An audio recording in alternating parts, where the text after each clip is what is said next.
Tonight, a heartbreaking end. The Coast Guard announcing search crews have found the pieces of the missing sub carrying 5 passengers 1,600 feet, nearly a third of a mile from the bow of the Titanic. The debris is consistent with a catastrophic implosion of the vessel. 5 major pieces of debris were recovered on the ocean floor, including the sub's nose cone, as well as the front and back end of the vessel, all coming apart as the capsule collapsed inward under extreme pressure. It's unclear exactly when the sub imploded after it started its dive Sunday morning. The Navy now saying an underwater acoustic detection system heard what was likely the implosion of the Titan on Sunday. The information was immediately shared with the Coast Guard for analysis. On behalf of the United States Coast Guard and the entire Unified Command, I offer my deepest condolences to the families.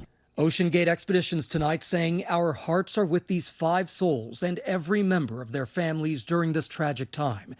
Businessman Shahzada Dawood and his 19-year-old son Suleiman, who shared a passion for science and discovery. British billionaire and explorer Hamish Harding, who loved adventure. Voyaging to space aboard a Blue Origin flight. Tonight, Harding's family calling him a passionate explorer, whatever the terrain, who lived for his family, his business, and for the next adventure. P.H. Narjoulé, a legendary expert on the Titanic, his daughter today saying there is comfort in knowing he was in the place he so loved. And the CEO and founder of OceanGate Expeditions, Stockton Rush, who saw himself as a maverick, talking in this vlog about how the Titan defied industry standards. I'd like to be remembered as an innovator. I think it was General MacArthur said, you're remembered for the rules you break. And, I've broken some rules to make this. I think I've broken them with logic and good engineering behind me. The carbon fiber and titanium, there's a rule you don't do that. Well, I did. But we're now learning more about concerns over using carbon fiber and titanium to make the experimental sub, an untested material at extreme depths over time. Tonight, with the world watching, yet another tragedy. 111 years after the Titanic's doomed voyage, 5 souls captivated by its story, now resting in those same waters. Our thanks to Gio. Now to 2 people with a unique and intimate knowledge of the Titanic. Oceanographer Robert Ballard, who discovered the ship's wreckage in 1985, and James Cameron, the director of the Oscar-winning movie Titanic. Both men said they lost friends on the sub. They spoke with ABC's Whit Johnson earlier today. What struck you about what you heard from officials today?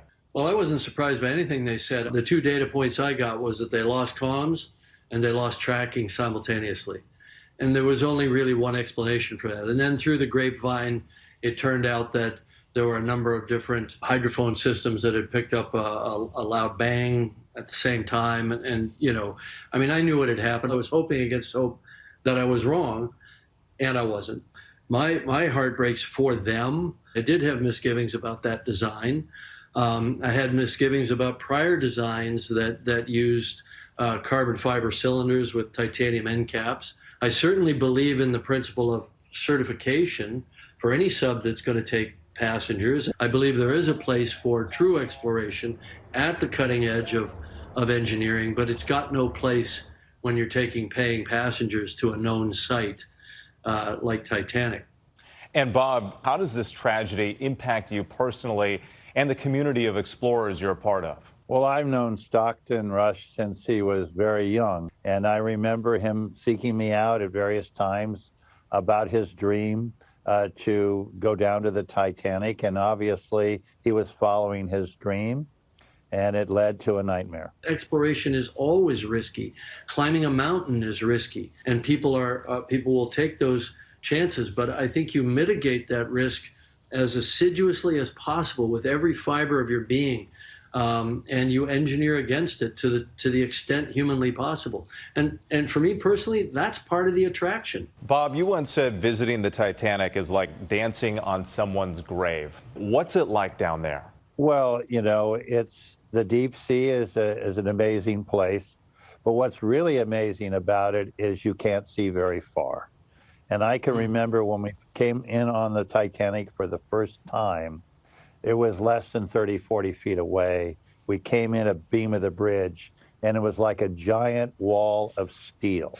So it's very intimate in that regard, but it's very unforgiving. You can't see pressure. The first time I went there, I felt like I'm going to the most remote place on the planet. And what I realized, as a result of this terrible tragedy in which, my friend P.H. Nargeolet also lost his life, because it's a very small circle. But then you've got, an operation like OceanGate that unfortunately didn't believe in certification.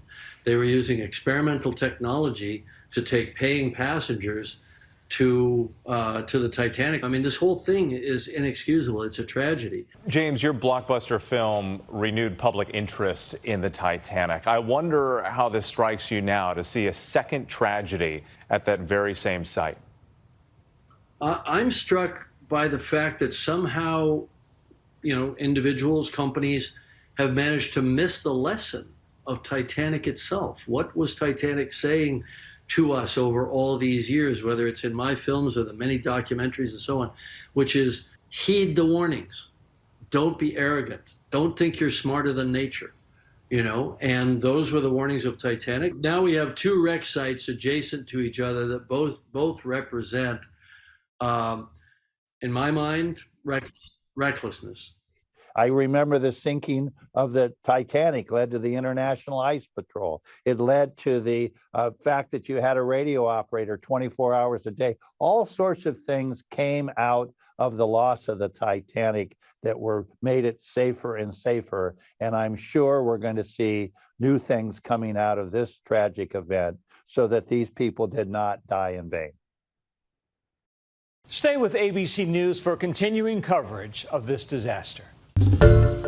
Hi, everyone. George Stephanopoulos here. Thanks for checking out the ABC News YouTube channel. If you'd like to get more videos, show highlights, and watch live event coverage, click on the right over here to subscribe to our channel. And don't forget to download the ABC News app for breaking news alerts. Thanks for watching.